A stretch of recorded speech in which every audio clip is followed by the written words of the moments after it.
আসসালামু আলাইকুম এভরিওয়ান, আশা করি তোমরা সবাই ভালো আছো। আমাদের বায়োলজি ক্লাস চলছে এবং আমি তোমাদের বায়োলজি ইনস্ট্রাক্টর। তো আজকে আমাদের ক্লাসটা একটু ভিন্ন ধরনের হবে। আজকে আমি তোমাদের একটা কোয়েশ্চেন এক্সপ্লেইন করবো, যে এই কোয়েশ্চেনটা অনেক সময় থাকে বাট তোমাদের বই এটার অ্যান্সারটা তোমরা পাবা না। এই জন্য আজকে আমাদের এই লেকচারটা যে how a nucleus controls the activity of cell. একটা সেলের অ্যাক্টিভিটিকে নিউক্লিয়াস কিভাবে কন্ট্রোল করতেছে এটা তোমাদের এক্সপ্লেইন করতে বলা হয়। তো তোমরা এই কোয়েশ্চেনটা অথবা এটার অ্যান্সারটা বই থেকে সেভাবে পাবা না। এজন্য আজকে আমি তোমাদের জন্য একটা স্পেশাল লেকচার নিচ্ছি যে কিভাবে এটা তোমরা অ্যান্সারটা করবে।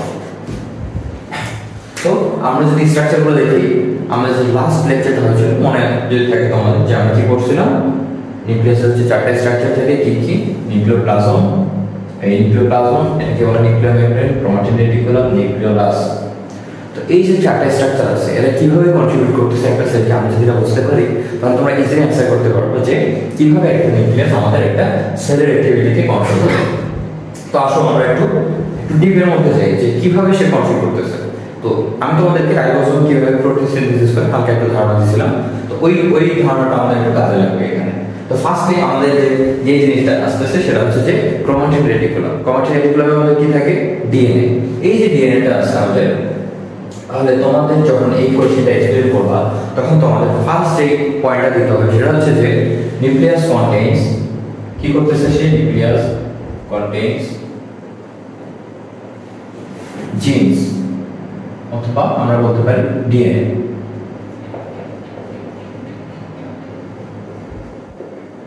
which indirectly কি করতেছে তারা আমাদের determines the characteristic of the cell and how they will perform.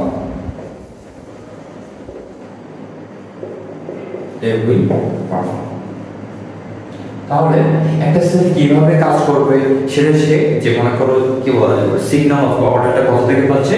এই যে ক্রোমাটিন রেটিকুলামে আমাদের যে ডিএনএটা থাকতেছে সে সেই মনে করো অর্ডার অথবা ইনস্ট্রাকশনটা দিচ্ছে কে? ডিএনএ। দেন আমরা আরেকটা পয়েন্ট বলতে পারি যে এই যে আমাদের আমরা এই কনসেপ্টটুকু আর রাইবোসোমের সময় পড়ছিলাম যে এখানে আমাদের কি থাকছে? অনেকগুলো নিউক্লিক অ্যাসিড থাকে। নিউক্লিক অ্যাসিড, ডিএনএ একটা নিউক্লিক অ্যাসিড, তারপরে আরএনএ থাকতেছে, প্রোটিন থাকতেছে। তো এইখান থেকে মূলত আমাদের আরএনএ গুলো তৈরি হয়ে আসতেছে সাইটোপ্লাজমে। সাইটোপ্লাজমে আসার পরে এদের কন্ট্রিবিউশনটা কি? কন্ট্রিবিউশন কি? প্রোটিন সিনথেসিস করা। কোথায়? এই যে রাইবোসোমে। তোমরা লাস্ট যে লেকচারটা ছিল আমাদের, যে রাইবোসোমের উপর লেকচারটা ভালোভাবে করবো, তাহলে কনসেপ্টটা একটু তোমাদের ক্লিয়ার হবে যে এখান থেকে আমাদের এই যে নিউক্লিওপোরের মাধ্যমে, নিউক্লিওপোর হচ্ছে নিউক্লিয়ার মেমব্রেন, এই নিউক্লিওপোরের মাধ্যমে নিউক্লিক আরএনএ যেটা আছে, আরএনএ একটা নিউক্লিক অ্যাসিড বলতে পারো। তো এই যে আরএনএটা আমাদের এই নিউক্লিওপ্লাজম থেকে বের হয়ে সাইটোপ্লাজমে আসতেছে। তো আসার মাধ্যমে কি হচ্ছে যে এই আরএনএটা প্রোটিন সিনথেসিস করছে। তাহলে আমরা বলতে পারি nucleolus controls the synthesis of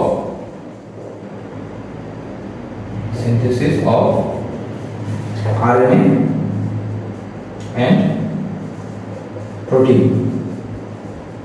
সেই কিন্তু কন্ট্রোল করতেছে।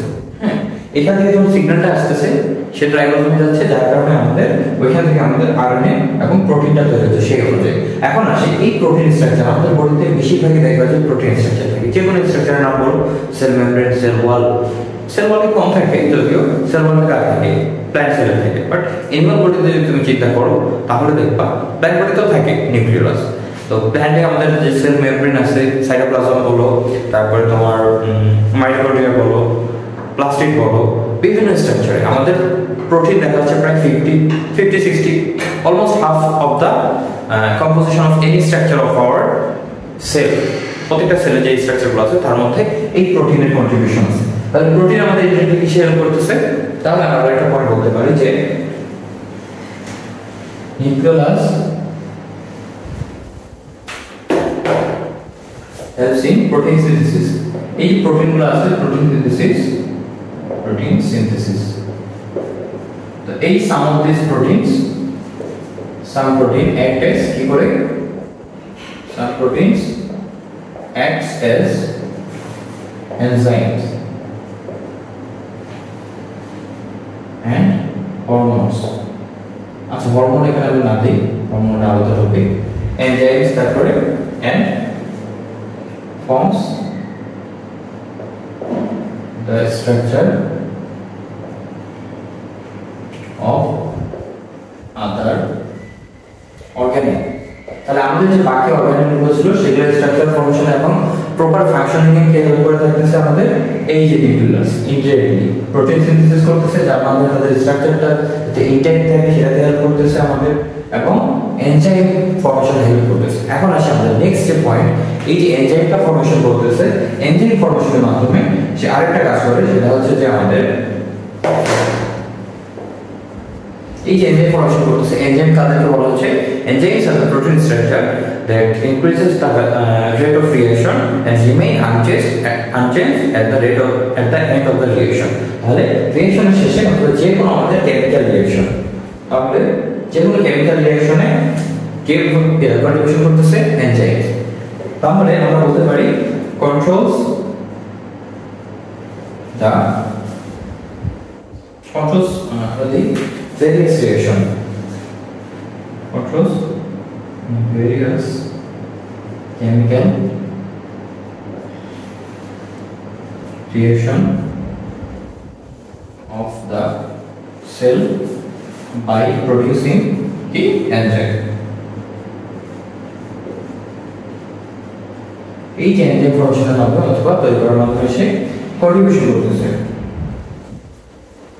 ঠিক আছে আর তোমরা যদি বলতে চাও যে এই যে নিউক্লিওপ্লাজম আছে এই এতটুকু আমরা হচ্ছে কার্বন বিষয় দেখলাম নিউক্লিয়ার মেমব্রেন ডিএনএ অথবা ক্রোমাটিন রেটিকুলাম এবং আমরা যদি নিউক্লিওপ্লাজম বলি নিউক্লিওপ্লাজম কি করতেছে নিউক্লিক অ্যাসিডটাকে কন্ট্রোল করে রাখতেছে সে একটা রিজার্ভার হিসেবে কাজ করতেছে অফকোর্স তো যখনই তার আমাদের সেলের ডিএনএ লাগতেছে অথবা নিউক্লিক অ্যাসিড লাগতেছে ডিএনএ অথবা আরএনএ এই যে নিউক্লিওপ্লাজম সেটার ব্যাকআপ হিসেবে কাজ করতেছে এটা একটা তোমরা পয়েন্টে দিতে পারো তারপরে আরো আরেকটা পয়েন্ট হচ্ছে যে সেল ডিভিশনের সময় আমাদের কি হয় একটা সেল থেকে আরেকটা সেলের মধ্যে কি হয় আমাদের ক্রোমোসোমটা ট্রান্সফার হয়ে যাচ্ছে তাহলে এটা আরেকটা পয়েন্ট বলতে পারি যে during cell division chromosome is evenly distributed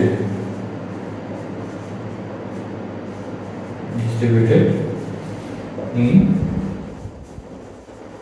between the cells এই যে দেখো একটা সেল থেকে আরেকটা সেলের মধ্যে ক্রোমোসোমগুলোর প্রপার ডিস্ট্রিবিউশন হচ্ছে প্রপার ডিস্ট্রিবিউশনটা হওয়ার কারণে আমাদের সেলের যে ক্যারেক্টারিস্টিক্স গুলো ছিল সেটা কি থাকতেছে কনস্ট্যান্ট থাকতেছে তাহলে এটা কন্ট্রিবিউশন কার এই যে নিউক্লিয়াস এটার মাধ্যমে সেটা সেলের যে ক্যারেক্টারিস্টিক্স আছে সেটাকে চেঞ্জ করতে দিচ্ছে না তাহলে এটা একটা কন্ট্রিবিউশন না এটা একটা কন্ট্রিবিউশন তো এইটুকু তোমরা যদি লিখো আপাতত বলা যেতে পারে তোমরা অ্যাটলিস্ট ভালো মার্ক পাবে এই কোয়েশ্চেনটাতে তো আশা করি তোমাদের এখানে কোনো কোয়েশ্চেন থাকবে না কোয়েশ্চেন থাকলে অবশ্যই তোমরা আমাকে জানাবো এবং আজকে এটার মাধ্যমে আজকে আমাদের এই লেকচারটা শেষ হচ্ছে ধন্যবাদ সবাইকে আসসালামু আলাইকুম